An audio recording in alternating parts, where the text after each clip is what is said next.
प्रश्न पहा, इगा स्विऑटेकेन माद्रिद खुल्या टेनिस स्पर्धेच्या महिला एकेरीच्या अंतिम सामन्यात कोणी जेतेपद पटकावले? उत्तर आहे अरिना सबालेंकाला नमवत. त्यानंतर पुढील प्रश्न पहा, इस्कॉन इंडियाचे अध्यक्ष कोणाचे निधन झालेले आहे? तर इस्कॉन इंडियाचे जे अध्यक्ष होते त्यांचे नुकतेच निधन झाले आहे. तर त्यांचं नाव काय? गोपाळ कृष्ण गोस्वामी.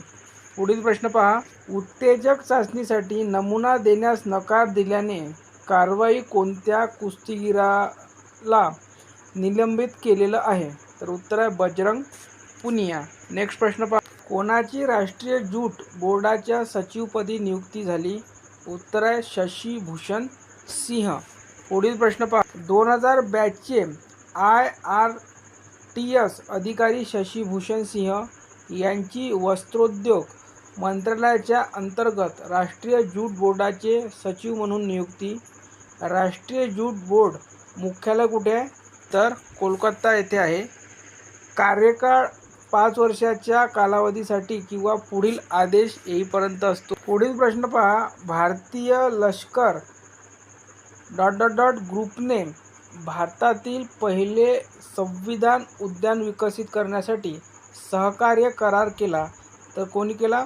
भारतीय लष्कर आणि पुनीत बालन ग्रुपने.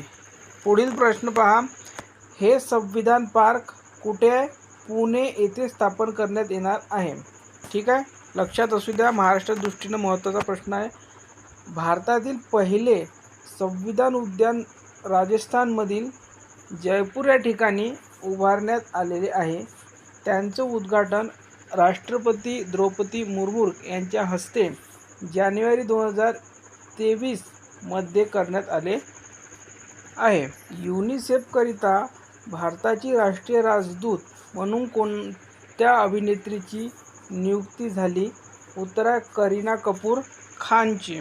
नेक्स्ट प्रश्न पहा, कांगोमध्ये आतापर्यंतचा सर्वात मोठा उद्रेक झाला.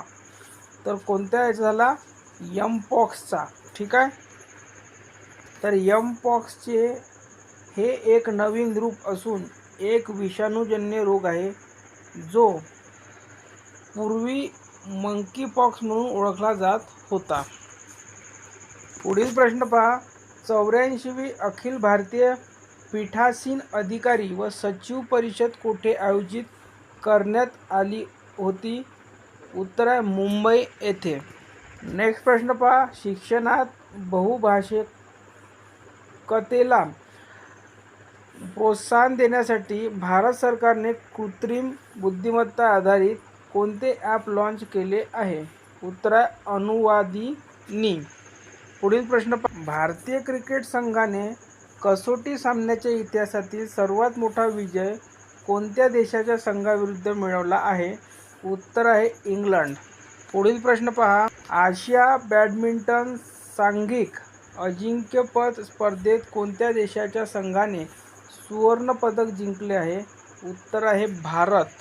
पुढील प्रश्न, महाराष्ट्र सरकारतर्फे कोणाच्या समाधीला राज्य संरक्षित स्मारकचा दर्जा देण्यात आला आहे? उत्तर आहे महाराणी येसूबाई. नेक्स्ट प्रश्न पहा, इकॉनॉमिस्ट इंटेलिजन्स युनिटने जाहीर केलेल्या लोकशाही निर्देशांकात कोणता देश प्रथम क्रमांकावर आहे? उत्तर आहे नॉर्वे. पुढील प्रश्न पहा, इकॉनॉमिस्ट इंटेलिजन्स युनिटने जाहीर केलेल्या लोकशाही निर्देशांकात भारत 167व्या देशाच्या यादीत कितव्या क्रमांकावर आहे? तर उत्तर आहे 41व्या क्रमांकावर आहे. नेक्स्ट प्रश्न पहा, भारताची धावपटू ज्योती याराजीने आशियाई इनडोअर ॲथलेटिक्स स्पर्धेत कोणते पदक जिंकले? उत्तर आहे सुवर्ण. पुढील प्रश्न पहा, भारतीय लष्कराच्या उपप्रमुखपदाचा पदभार कोणी स्वीकारला आहे? उत्तर आहे उपेंद्र द्विवेदी यांनी. नेक्स्ट प्रश्न पहा, इंडोनेशियाचे नवीन राष्ट्रपती कोण बनले आहे? उत्तर आहे प्रोबो सुबियांतो. पुढील प्रश्न पहा, सौराष्ट्र क्रिकेट असोसिएशन स्टेडियम हे आता कोणत्या नवीन नावाने ओळखले जाणार आहे? उत्तर आहे निरंजन शहा. नेक्स्ट प्रश्न पहा. UAEमध्ये पंतप्रधान नरेंद्र मोदी यांच्या स्मरणार्थ कोणत्या नावाने सर्वात मोठी भारतीय समुदाय शिखर परिषद पार पडली? उत्तर आहे अहलान मोदी. नेक्स्ट प्रश्न पहा. अलीकडेच कोणत्या शहरात खासी स्वतंत्र सैनिक यू तिरोट सिंह यांच्या पुतळ्याचे अनावरण करण्यात आले? उत्तर आहे ढाका. पुढील प्रश्न पहा. कोणत्या राज्यात भारतातील पहिली हेलिकॉप्टर आपत्कालीन वैद्यकीय सेवा सुरू करण्यात येणार आहे? उत्तर आहे उत्तराखंड. पुढील प्रश्न पहा. अलीकडेच कोणत्या राज्यात 840 दशलक्ष टनांपेक्षा जास्त लोह खनिजांचे साठे आढळले आहे? उत्तर आहे राजस्थान. पुढील प्रश्न पहा. तेलगळतीमुळे अलीकडेच कोणत्या देशाने राष्ट्रीय आणीबाणी जाहीर केली आहे? उत्तर आहे त्रिनिदाद आणि टोबॅगो. नेक्स्ट प्रश्न पहा. भारत कोणत्या बेट समूहावर नवीन नौदल तळ स्थापन करणार आहे? उत्तर आहे मिनिकॉय आगत्ती.